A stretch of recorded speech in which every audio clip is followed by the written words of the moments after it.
Hey guys, so in this video, this is going to be the 1v1.LOL tips part 2 video.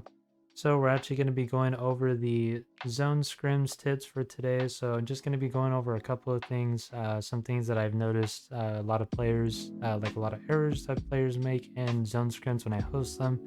So I'm just going to be doing a few beginning ones, and then I'll come back to this at a later time and give you guys more advanced knowledge on zone scrims and all the movement and stuff.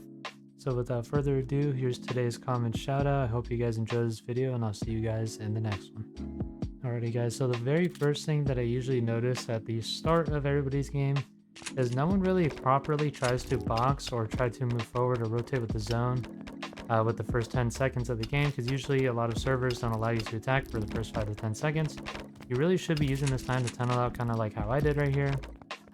Maybe even establishing a little bit of ground. Even getting farther ahead can be a huge advantage, because a lot of players will be fighting in the back of zone and you'll be shooting back at them. That's kind of the first tip that I have for you guys today. We're going to go into the second tip just right now. Alrighty guys, so the second tip I have for you guys today, obviously in zones, you're going to be rotating forward. Once you get to this point, after you start tunneling and have your start, you really should be focusing on looking for peaks. You have to be really careful when you open edits as well. Obviously, there's chances that people can shoot you, people can get to you and all that. But what you're going to want to do is just cover a little bit extra, especially if you're moving forward just like this. You're going to want to just cover your sides, make sure you're fully covered. But always make sure you're always going for picks, always going for shots, because it's very, very important. You guys should always be focusing on trying to get many elims, try to see if there's any fights going on around you, try to see if there's anything, if high ground is free or not. Anything like that. It's just more situational awareness. But yeah, that's my second tip for today. Let's go ahead on into the last tip of the day. Alrighty guys, for the last tip of the day, I decided to go into a free build because it was a little difficult to go off my phone and play a second account just so I could play on zone. Anyways boys, so on to the final tip. So there's going to be a lot of situations where you're up on the mid ground, you're kind of high up but you're not too high up. You have to have more situational awareness when it comes to players around you. So let's say this is my tunnel right here, and then a player from over here is starting to move my direction. He's on my layer. He has a lot more health than I do, or I'm pretty low, and he's on my layer. He's kind of converging in. He's kind of fighting somebody like right here in front of me, and it's just not looking good because we all have to move the same direction.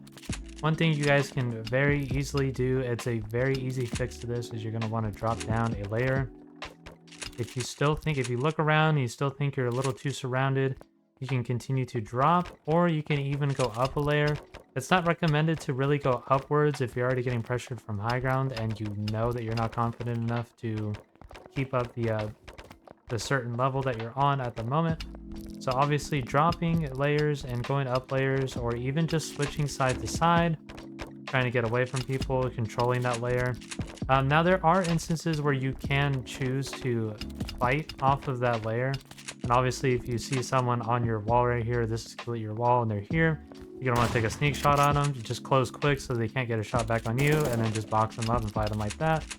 Or even better yet, after you fully box them, maybe someone will come along, they'll try to get into the fight. You can just disengage here, kind of just drop down a layer, or you can even choose to take the other route and go up one and then try to fight them as well, as they're fighting the other person right here. Anyways boys, that's pretty much going to be it. Those are the few things that I noticed in scrims that I've been watching for the past week. If you guys want to see more videos like this, you know what to do already. Just drop a like, drop a comment, and let me know down in the comments whether or not you guys want to see more. Anyways, I'll see you guys in the next one. Thank you for watching.